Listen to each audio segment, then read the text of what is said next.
The following is a production of DallasCowboys.com and the Dallas Cowboys Football Club. How about them Cowboys? Yeah! Go Cowboys! Let's go, baby! Are you ready for a break? Yes. Are you ready for a break? Absolutely. Ready for a break? Yeah, and so much for that. It's time for The Break on DallasCowboys.com. We were on the break! With Nick Eatman, David Hellman, Ambar Garcia, and Derek Eagleton. It is Monday, November 1st, 2021. Season 17, episode number 51. Welcome to the latest edition of The Break, live from the SWBC Mortgage Studios at the Star. Got Nick Eatman here with me, and Amber Garcia is here with me. Dave Hellman is not quite back yet. Oh, man. He's still stuck in Minnesota, waiting for a flight. Hopefully get him back later tonight. But, Dave, thank you for joining us from your hotel room, I assume that is. And let's talk a little Cowboys football. Cowboys take their record to 6-1. After defeating the Minnesota Vikings 20-16 on Sunday Night Football. It was a really, really telling game. I think there were a lot of things you can take from that game. So let's start first with that. What do we have to do? Do I give you just a number, or you give me a piece of like rubber band to measure my finger right here? Like, how does that work?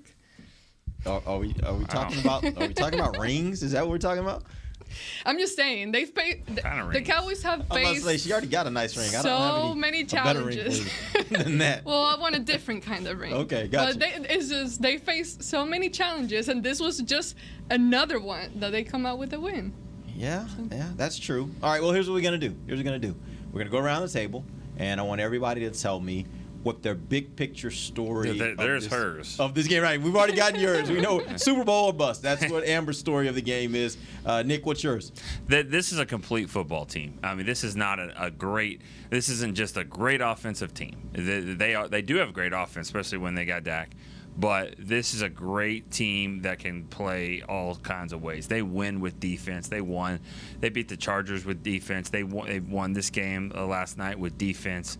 I think they're just a complete team now, and they're going to have some better teams that they're going to face. But that was just another example. They can win in a bunch of different ways. Dave. I'm not sure Dave hears us, but Dave, if you hear us. Guessing he doesn't. All right, so we're going to move on. Let's keep talking. Let's get into some of the points of the game, some of the finer points of the game. Let's talk a little bit about Cooper Rush. Cooper Rush in this game was 24 of 40. He had 60% completion rate, 325 yards, 2 touchdowns, and 1 interception. He also had a game-winning drive where he was 6 of 9 for 75 yards.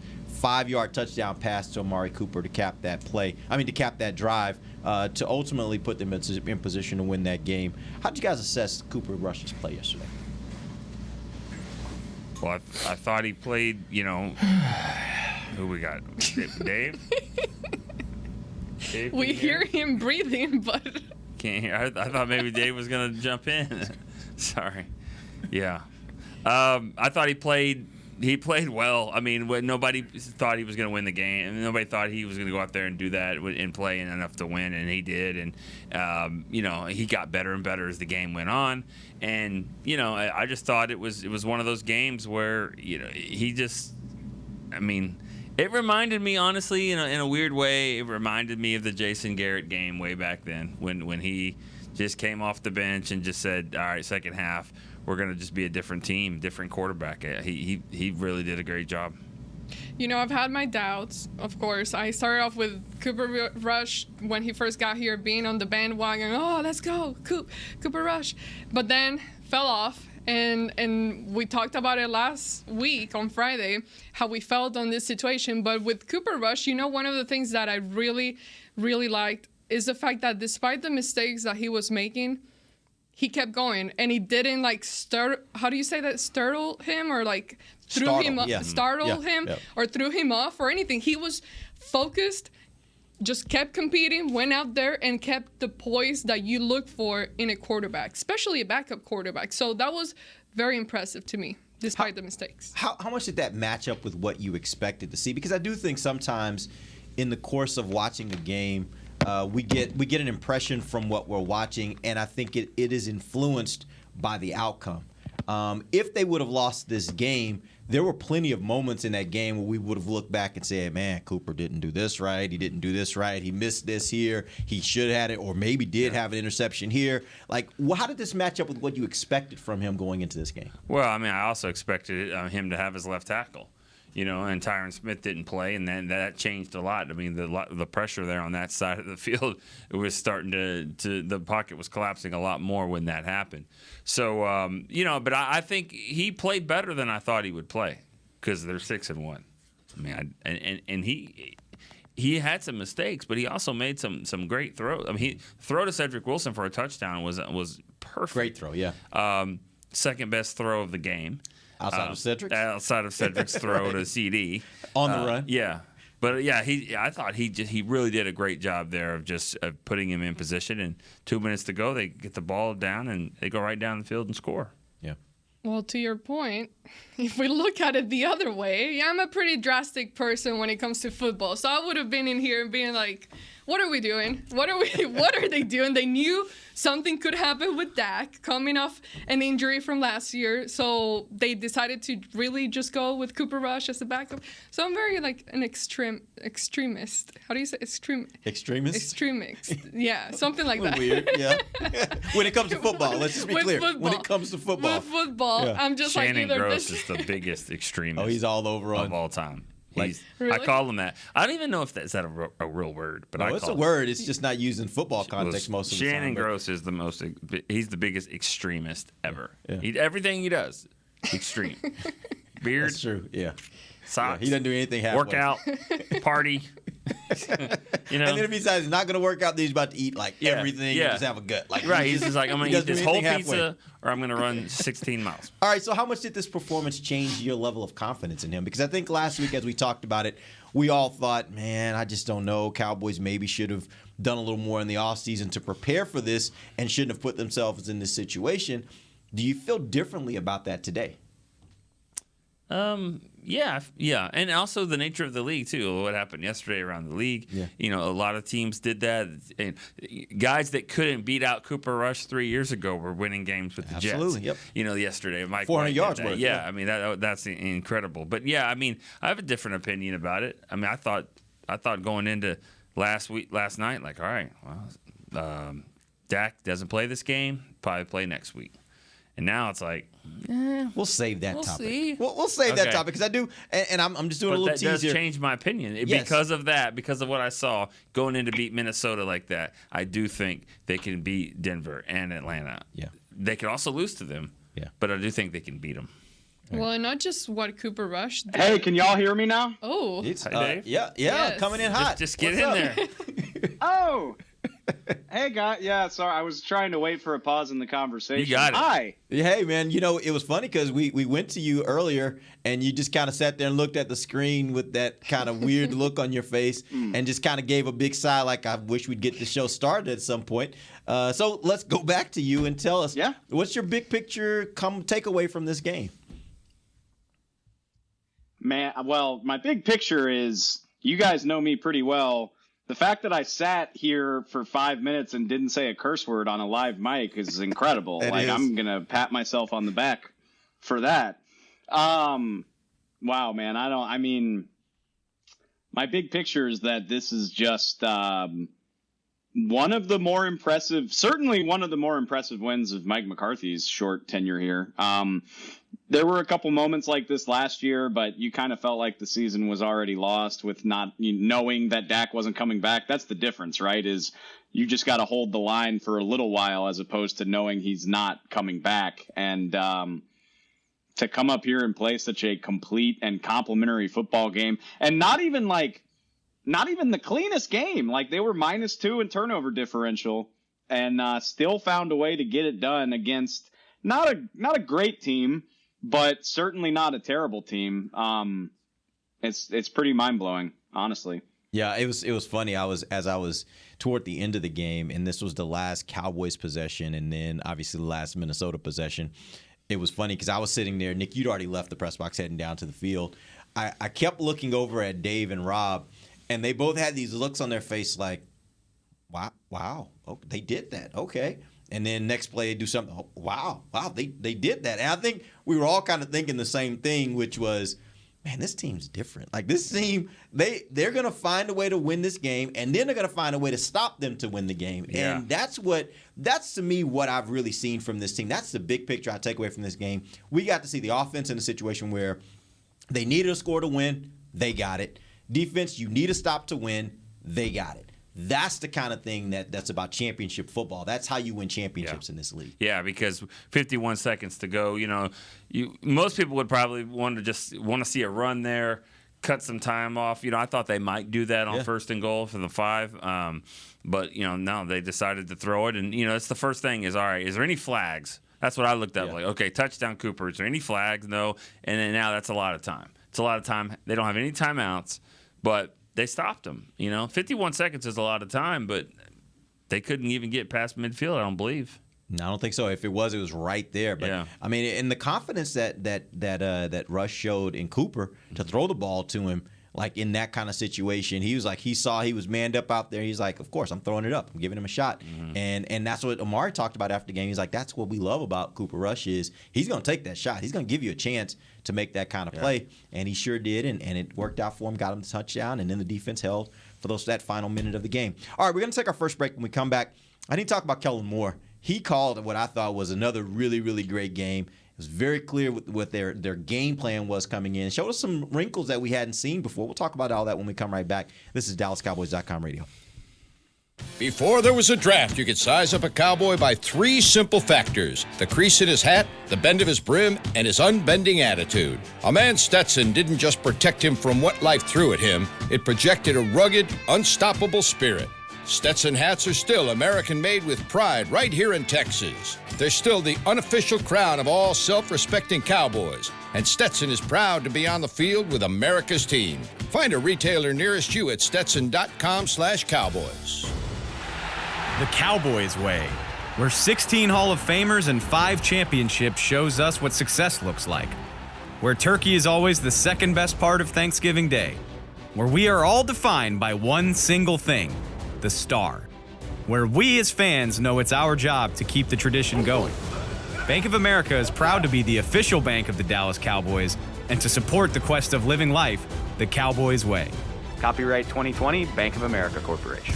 Want to use what the pros use? How about the official men's skincare brand of the Dallas Cowboys, Jack Black? Right now, you can get the Jack Black Starter, a curated collection of Cowboys locker room favorites for just $10 with free shipping. The starter includes 4 Jack Black skincare favorites, plus a full-sized intense therapy lip balm. Go to getjackblack.com/cowboys and use the code word TEAMJB. That's getjackblack.com/cowboys. The Jack Black Starter, $10, free shipping. Honey, big news. Gary, are you okay? Oh, I'm not Gary anymore. I'm Jackie Flash. What? See, I want the latest smartphone, but the best deals are only for new customers. So, to get a new customer deal, I changed my name to Jackie Flash. Okay, but the best smartphone deals at AT&T are for everyone, new and existing customers.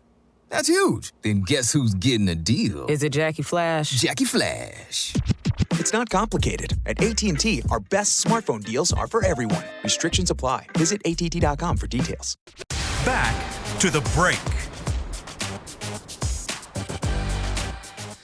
Get a Dallas Cowboys United membership presented by Globe Life. It's the ultimate fan experience for the ultimate Cowboys fan. Memberships start at just $20. You can visit DallasCowboys.com/United to get yours today. Welcome back. It is the second segment of the break, live from the SWBC Mortgage Studios at the Star. We're talking about the Cowboys' big win. They win 2016 over the Minnesota Vikings on Sunday Night Football. We talked about Cooper Rush. Let's talk about Kellen Moore. It was, in my opinion, very clear that their game plan going into the game was they were going to try to run the ball. They were going to try to play bully ball, basically. They showed us the Hulk package, which was brand new for us, wishbone. Like, I hadn't seen the Cowboys do a wishbone maybe ever in the time I've been covering the team. My question for you guys is, what's wrong? Why you do that? Johnny Wishbone. Sorry. Surprised that they couldn't get more from the run game, even when they were in some of those bigger packages? Or do you think it was just one of those things where Minnesota said, we're going to sell out and we're going to stop the run? They did sell out and stop the run, and I was waiting for Minnesota to finally change that, but they never did. They were not going to let that happen. And with when you have Dak, it's different. But with Cooper Rush, I mean that's what you have to do. Yeah. You have to say this guy's going to have to beat us. And in the first half, he had 3 points, and they said, all right, And I think that's one of the reasons why they were so conservative there at the end of the first half, and the fans were booing and all that. They probably were like, we're not taking any chances here. We don't really need to. But just a minute into it, when Cedric Wilson went over the top, and that changed everything. Really, that showed, hey, this guy can hurt you if you're going to play that kind of defense. Yeah. I think that some of the yeah, I mean, I absolutely. Go ahead, Dave. Oh, sorry, AG. Go ahead. No, Dave. No, you go ahead. You're actually on a microphone. Okay, damn it. I didn't miss this. Yeah. No, I mean, in the NFL, if the opponent is not afraid of your quarterback, it's hard to run the ball. I fully expected that to happen. Minnesota's got talent on that defense. If anything, and Nick nailed it, because I was sitting there in the first half. I was tweeting about this. It was terrifying every time Cooper threw over the middle. He was throwing behind guys. He nearly got picked off the second time. He did get picked off the first time. It was like, They don't respect him to do anything other than maybe curls and the occasional deep shot outside the numbers. But you make your money over the middle of the field, and it didn't look like Cooper Rush was up to it. And then on the first possession of the second half, I think he flipped everything on its head, because not only do you hit the big play for the touchdown, but now the Vikings have to keep that in the back of their mind. Like, okay, we're going to get hurt if we're playing the way that we keep playing, as aggressively downhill. And I don't think it's a coincidence that the passing game kind of opened up a lot after that play happened. One thing that I wanted to add to the whole conversation is when talking about Kellen Moore and how impressive the work that he's doing has been, it's like in the past, we've seen occasions where a player goes out on offense, and then all of a sudden the whole thing just kind of falls apart, and you cannot make it work. You cannot move the chains and keep going and make it happen. But yet you have so many missing pieces. Then you get your quarterback unable to play, and then you plug in Cooper Rush. And the way that Kellen Moore was able to adjust and cater certain plays to Cooper Rush, to me, is absolutely impressive. It's also impressive the fact of, you hear a lot of those players, the way they speak about Cooper Rush, a backup quarterback, and just having their full-on support and being confident in him obviously helps with the whole energy and being on the field and the chemistry and everything. But just everything that Kellen Moore has done so far, I am, to be fair, like, I've never really knew he had that much in him, and I'm absolutely excited and looking forward to seeing more, hopefully beyond this year. As you were just talking, I just thought to myself, they actually last night were exactly where they were last year. They didn't have either one of their tackles, and they didn't have their quarterback. And I thought last year, I was like, you take those 3 guys out of this team, and there's no way they're going to be able to win, because the offense is what they do best. And without those 3 players, there's no way your offense can really function. You won't be able to run the ball. You won't have time to be able to throw the ball. You don't have a trigger man at quarterback that can actually get it out quickly. So there's no way to win. Last night, the fact that they were able to get this to work, I think speaks a ton about Kellen Moore and what he was able to do and how he called this game. I think it speaks just as much about the defense, because that's really the big difference, is that this defense came to play last night, and they played in a way that we haven't really seen defense in Dallas play in quite some time. No, their backs were against the wall several times there. They came back. They held them to field goals. I mean, I would have loved if somebody would have come by after that first drive where it was just boom, boom, boom, boom, boom, touchdown, fireworks, horn, cannons, all that, right? And then you're just like, man, that was snow, snow, new things, snow inside the stadium. Yeah, and then it's a touchdown, and then you look around everybody and be like, that's a good touchdown. Too bad they won't score another one the rest of the game. You're like, okay. Because Justin Jefferson was running down the sideline on the next drive. Yeah, no doubt. That easily could have been a touchdown. But the fact that they buckled in like that, I'll say this. I don't think DeMarcus Lawrence has ever played in a stretch like this like Randy is playing. Nothing knock against DeMarcus. He's been great. He's been a Pro Bowler. I think this is the best 5 games of a defensive end that we've seen since DeMarcus Ware was here. Yep. and I can't wait for Tank to come back. Yep. And you and I talked about this last night during the game. The fact that this is the beautiful thing about Randy Gregory is he doesn't just get you sacks. He gets you pressure and sacks in moments when you need it most. Yep. In parts of games where you absolutely got to make stops, he's that guy that's creating disruption. He's that guy that's making plays. That's the part. That's what you really need from a defense. Because we've all seen defensive ends who can get that random sack in a game in the first quarter on second down that leads to a punt. But in the game when it's crunch time and you absolutely need it, they're nowhere to be found. That's the beauty of what Randy Gregory gives this team. I'm glad you brought up the 20-yard. I'm glad you brought up the first possession, Nick, because I was looking at it right before I hopped on. They had 2 plays of 20+ on the opening possession on top of a defensive pass interference that probably would have gone that long as well. Mm-hmm. And they had one more. They had one more the rest of the way. Wow. So, that's incredible. And we talk about explosives and how the Cowboys have struggled with them. And Jefferson had an 18-yard gain and Thielen had a 19-yard gain.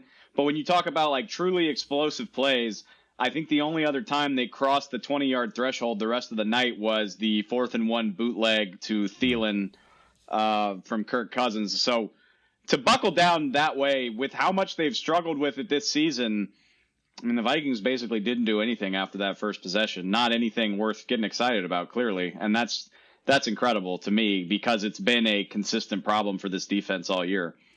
What has been, in my opinion, or what was, in my opinion, the best performance by a defensive player last night was Michael Parsons. He had 10 tackles, 4 tackles for a loss, 1 quarterback hit. First rookie with 10 tackles and 4 tackles for a loss in a single game. My question for you guys: ever in the history of the National Football League, that is the first time a rookie has ever done that. I can't believe that, but because those numbers aren't astronomical.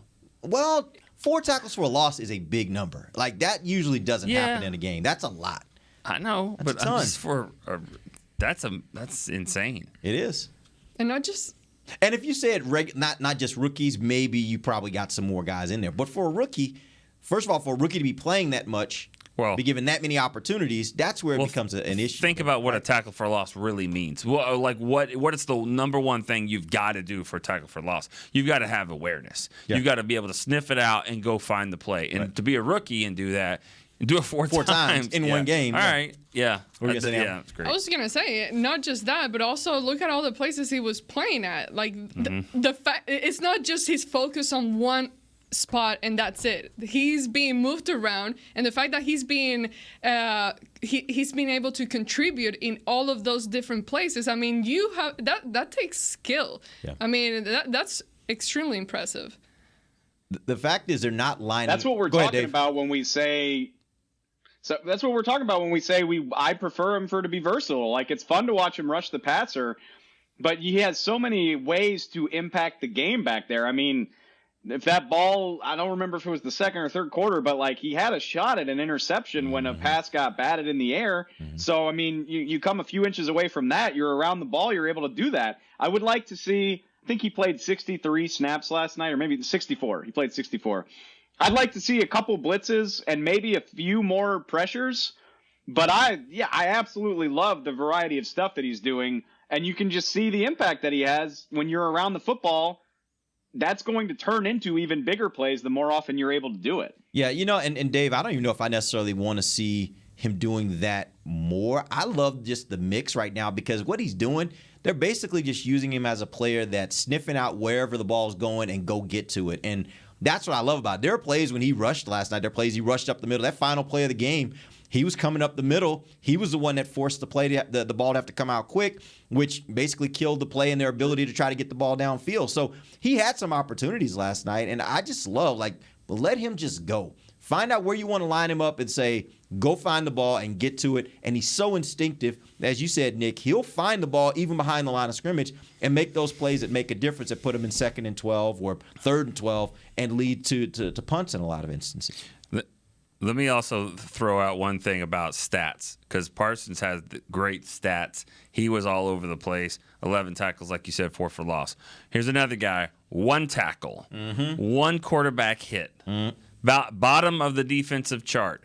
and I thought he balled out. Terrell Basham. He was amazing. I don't know what it's the stats. Stats will lie because if you watch the game and saw Basham was everywhere. I thought Kirk Cousins knows exactly what 93 was doing in that game. Him and Gregory were meeting at the quarterback, especially on that final drive. Yeah. The speaking of Gregory too, and that's a great thing to point out. But speaking of Gregory, he had also just one tackle, but he also had a sack. He also had 3 quarterback hits. He had a forced fumble.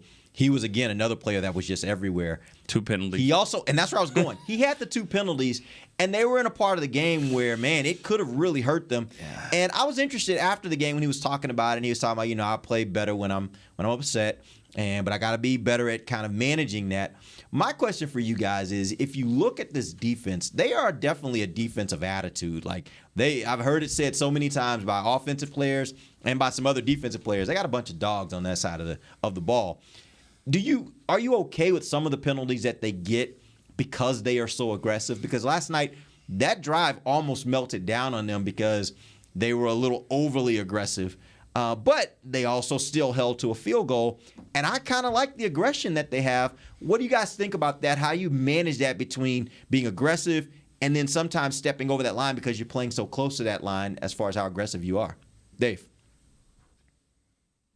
I think we're back to calling names. Yeah, that's probably for the best. No, I think those are 2 different things. Like I want you to be aggressive. I don't want you to lose that. Like the flag on Terrell Basham is, and I hate whining about flags, but that was such BS. Like that. I mean, when people talk about the sissification of the sport, that's what they're talking about. I mean, the guy had committed to trying to get to Cousins before the ball was thrown, and you're flagging him for making a football play after the fact. That's just crap. So do that every time, Terrell Basham, and I'll never get mad at you for getting flagged. The flag on Randy was way more avoidable. Which one? You can't. You got to be able. The one at the sideline, down in the red zone, where he just blasted that guy. That is a frustration flag. That is I'm pissed off, and I want to hit something more so than playing through the whistle, in my opinion. And I know it's a really fast game, but I think pro football players can draw that line. So I view it I view those as separate things. Like, yes, be aggressive. Don't change what you do in some instances, but some of those, you just got to be a little more disciplined. So on that play, I agree. It was a frustration play. You could tell it's the second one in about 2 minutes. Yep. So it's first and goal. After that penalty, it's first and goal at the 4-yard line. He lines up at the tackle position. He's fuming. Yeah. He just darts through the line. He doesn't hit another play where it's not on the stat sheet. He goes to there and totally changes the whole run. Delvin Cook has to spin, and Donovan Wilson and Justin Hamilton come in and clean it up. But Randy blew it up, and he even said in that interview, he said, I play better when I'm pissed off. Yeah. And he was pissed off. And so then the next play was another 3-yard loss, and LVE almost got a penalty for hitting the guy out of bounds.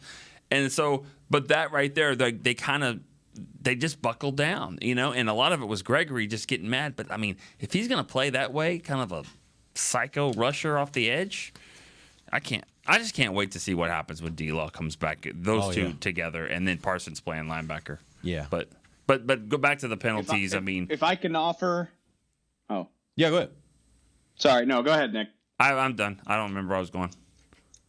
No, Dave, go ahead. Sorry, man. Well, I mean, I'm with you. I'm really excited to see these guys, but I wanted to offer an anecdote because we talk about this all the time with, the endless storylines that you never know about going into a game, and you never fully know what's going on with any one football player. So I went down to the hotel fitness center yesterday morning just to get on the elliptical, do something for a half hour. And Randy and Basham were in my elevator. And Randy's basically just asleep standing up. He's leaning against the wall, just tired. And we were kind of chatting. He was like, I feel terrible, dude. I don't know if it's something I ate or what, but my stomach is absolutely killing me. And I'm sitting here in my head, I'm like, that is not what I'm trying to hear from the guy who needs to slow down Kirk Cousins tonight. That's terrifying. So all day I was like, oh man, I hope Randy's okay. That's not going to be good news if he can't go. And of course he goes and has this killer game. And that's the beauty of a National Football League player, right? They go through a lot of stuff and still manage to when game time comes. I mean, you think about that. Think about Amari Cooper. Like, he left the game with a hamstring injury, and he told basically what he said. He told the trainer was, yeah, just get me to the point where I can kind of run a little bit, and I'll take it from there. And then he goes and has this amazing final drive to get them in position and then get the winning touchdown. Like, these guys are amazing freaking supermen when it comes to playing through injuries. All right, we're going to take our final break. When we come back, we're going to talk a little bit about special teams. There were some issues last night that we got to talk about a little bit. And then I want to get to a point where I want to get you guys to give me your game ball. We'll give each of you guys one pick to give a game ball to. We'll do that before we end the show. This is DallasCowboys.com radio. Hi, I'm Clint Tillison with United Ag and Turf. Before you can park yourself in front of the game, park yourself in a John Deere and power through your chores. Our Land Run package is a 1025R, 25 horsepower tractor with a loader, rotary cutter, and a box blade for $229 a month. And the price you see is the price you'll pay, no surprises. So don't miss another kickoff. Visit UnitedAgAndTurf.com. Offer ends February 1st, 2021. Restrictions apply. See dealer for details. Now let's get to work. Honey, big news. Gary, are you okay? Oh, I'm not Gary anymore. I'm Jackie Flash. What? See, I want the latest smartphone, but the best deals are only for new customers. So, to get a new customer deal, I changed my name to Jackie Flash. Okay, but the best smartphone deals at AT&T are for everyone, new and existing customers. That's huge. Then guess who's getting a deal? Is it Jackie Flash? Jackie Flash. It's not complicated. At AT&T, our best smartphone deals are for everyone. Restrictions apply. Visit att.com for details. New Dr. Pepper Zero Sugar. You deserve it. I do deserve that. You deserve decadent flavor without sugar. And a day at the beach without sand getting everywhere.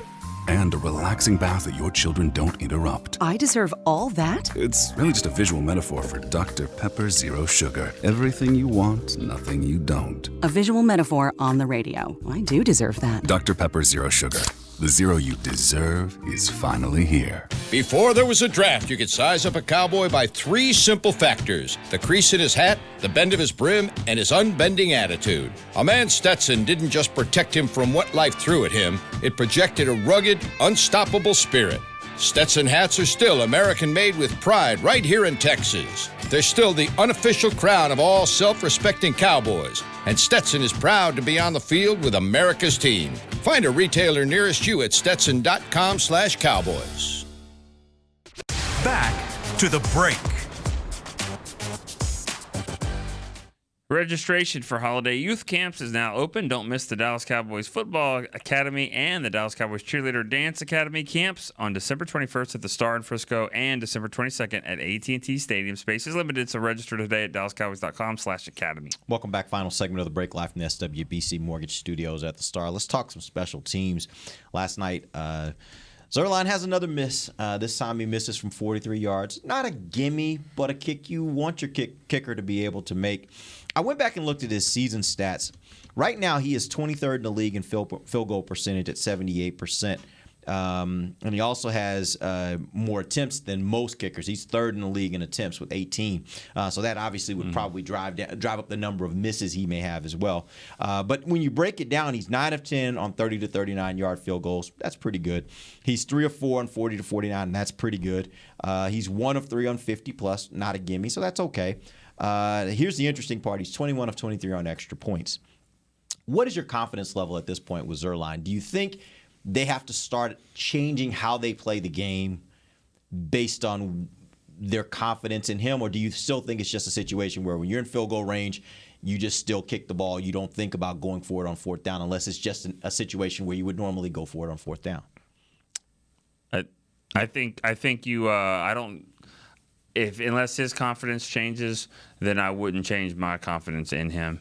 And I think that he's proven that when he misses Tampa Bay game, maybe the Chargers game, or maybe not that game, but when he misses some kicks, like he did last night, he still comes back and makes them. So, as long as they don't really, one kick doesn't really affect the other, then you could tell kicker's having some problems like mentally, but if his confidence doesn't really waver, I stick with it. Amber? Yeah, it's a It's a tough one because there's not much you can really do at this point. It's not like, who are you going to get that's a whole lot better than him? So you kind of have to just suck it through the season and keep playing him. Just like Nick said, a lot about confidence, but also, how do you not put him in a situation like that? Just, to me, the other thing that you can possibly do is trying to score a touchdown every time. And then we talk about the red zone issues that the Cowboys are having. So you just got to start figuring out the things that you can actually fix rather than thinking, okay, this is an easy fix with Greg, which is, it's not. You can't, I don't know if I'm sounding a little too confusing, and then at the same time, I would start getting really, really upset once he starts costing the Cowboys more than one game and losing games for the Cowboys. So at this point, I'm like not confident, not happy, but it's kind of working. We're getting wins and all that. But once the game comes down to a loss because of him, then we got a problem. Dave. The thing that makes me feel okay about Greg is, like Nick said, he usually bounces back. I mean, he redeemed himself in Tampa. He hit the game winner in LA. When he's had misses, he usually responds. His miss last night was his first kick of the night, and he made 2 more after that and made his extra points as well. So, I mean, bad hiccup. And, yeah, I mean, 43 is right in the range where you really want your kicker to be able to make that. But for him to bounce back and hit everything else after that, definitely not like a 10 out of 10. But I feel confident enough that he's just as good or better as whatever's available to you. Mm-hmm. And it just kind of is what it is. I mean, if we want to revisit this in the offseason with trying to upgrade the position, that's fine. But I feel good enough about him, and I appreciate his resiliency that when things do go bad, he bounces back. And like I said, I mean, unless you got Justin Tucker, then I think everybody's had a kicker who's had at least a couple miscues this season. And so I think it's more about how you respond than whether or not you mess up. Well, just to be clear, I wasn't saying that they have recourse as far as getting another kicker. My question was, if it were you, would it change how you're calling the game? Would you be inclined in some situations to not trust him as much as the head coach seems to trust him? Because we've heard it over and over. Well, we were in field goal range. Like, would you be feeling like that, or would you be thinking, hey, it's 4th down, I don't know about my kicking situation, so let's go for it on 4th. Does that factor in at this point based upon your level of confidence with him? Yeah, you know what? I'll say this. Once they cross midfield, yeah, go Dave. I want to go for it anyway. So right, you would do it anyway. Go for it yeah. when they cross midfield. I mean, So no, it doesn't change the way I do it.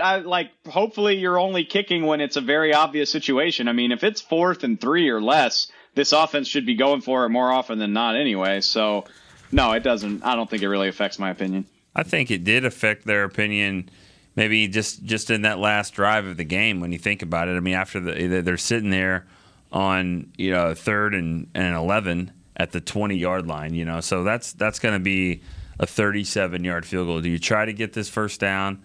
And they didn't. They didn't really try to get the first down. They tried to get a little bit more yards underneath to Zeke and get it pretty close. Now, Zeke, he didn't have a great game really, stat-wise, but he made, in my opinion, the play of the game. Yeah. But I think that might have been a result of, hey, let's not be too aggressive here and make a mistake, and let's also give ourselves a better field goal opportunity, and it just turned into a touchdown. But that's the exact thing. They were, in my opinion, in that instance, they were actually playing to get a field goal. Right. They were playing to get a field goal, and Zeke just beasted on them and got them in a situation where they didn't have to do that. But really, they were playing for a field goal, in my opinion. There.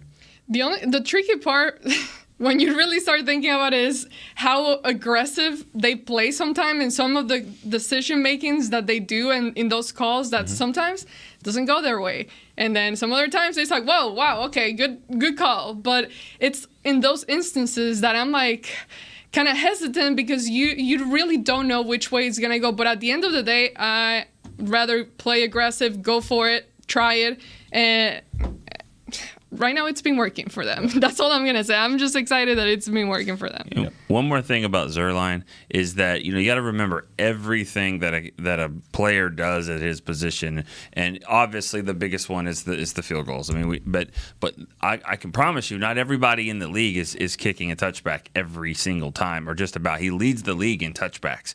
Yes, do they score a lot? Yes, but he has also got a lot of touchbacks, and that is important. And it's going to be really important in some of these colder games when it's harder to do that, because then that's when you can bust a 40, 50-yard return or even worse than that. So he provides something that you think, oh, get this guy off the street, or this guy's better, or whatever.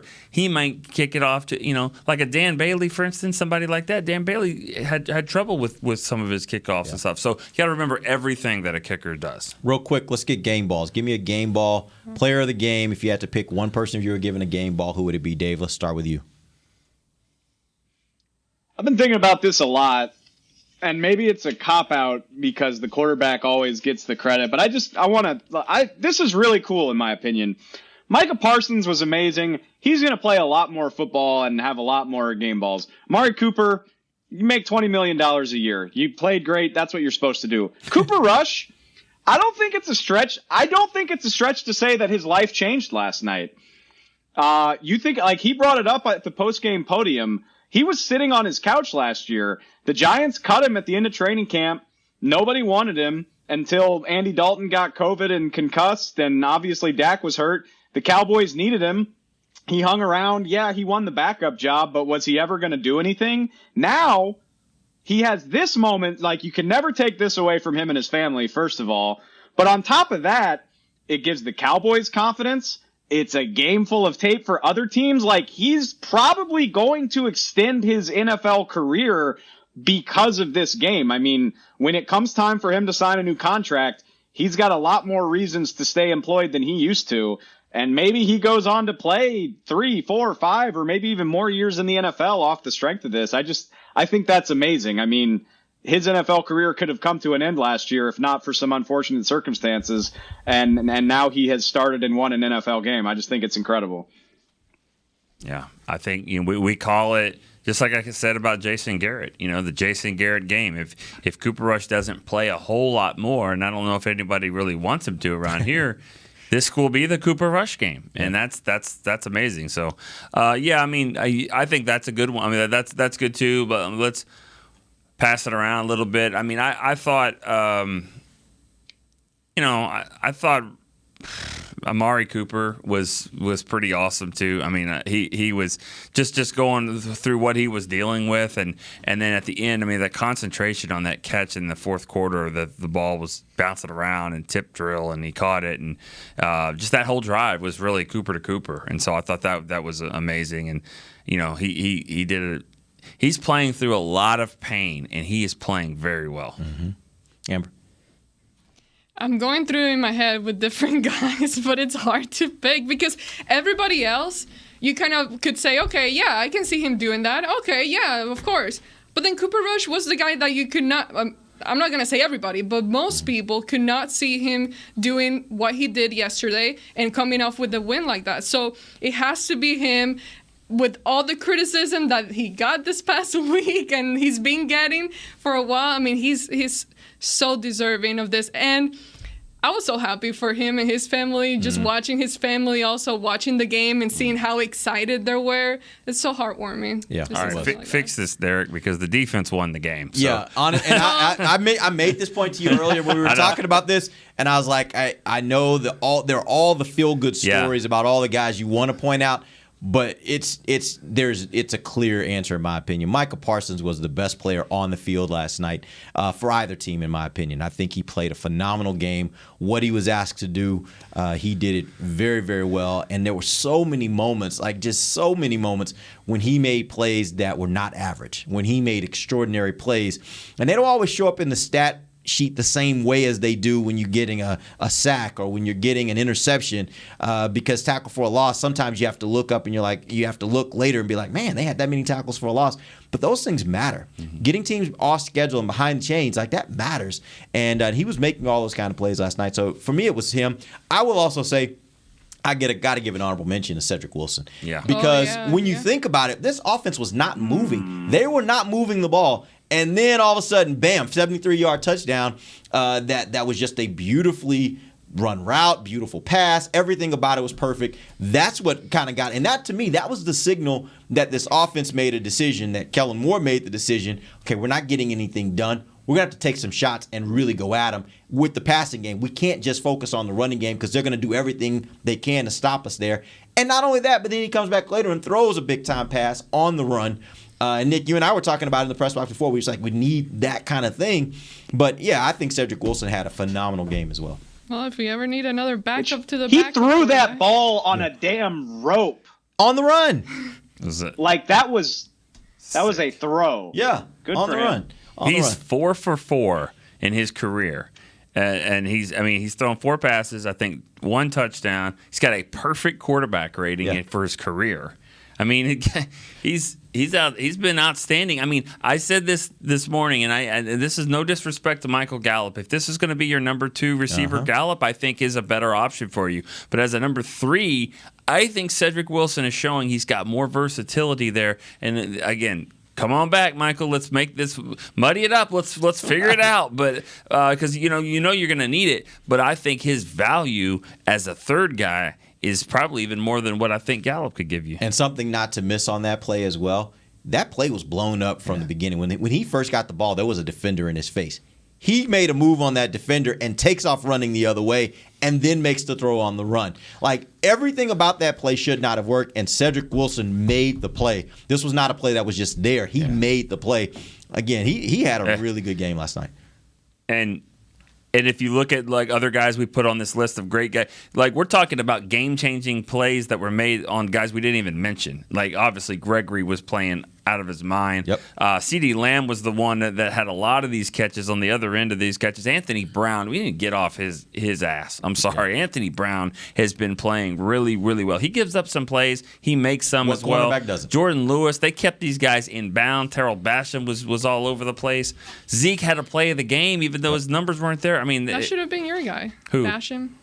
Yeah, I mean, Cooper, it should have been. He was. I mean, that's great. Another guy that you're kind of like. It's not a 100% given that he's gonna. A guy like him is gonna play the way he did. No, and I wondered when Dorrance came back, which was last game, and when D-Law comes back, what his role is gonna be. You keep playing like that. They got players, man. They got guys, and you know what? It's Dan Quinn because. The Seahawks, they just put all these guys in there, and the Seahawks, that's what they did. Mm-hmm. It's a Dan Quinn type of defense that's just getting these guys and finding ways to get to the quarterback. All right, we appreciate you guys joining us. We'll be back tomorrow. We're going to go some big picture. We'll look around the NFL, look around the NFC, look around the NFC East, see what's happening around the division and the conference. We'll do that tomorrow. Till then, for Nick Eatman, Dave Hellman, Amber Garcia, I am Derek Eagleton. This has been The Break, live on DallasCowboys.com. Radio. Al Singleton. This has been a production of DallasCowboys.com and the Dallas Cowboys Football Club. How about this, Cowboys?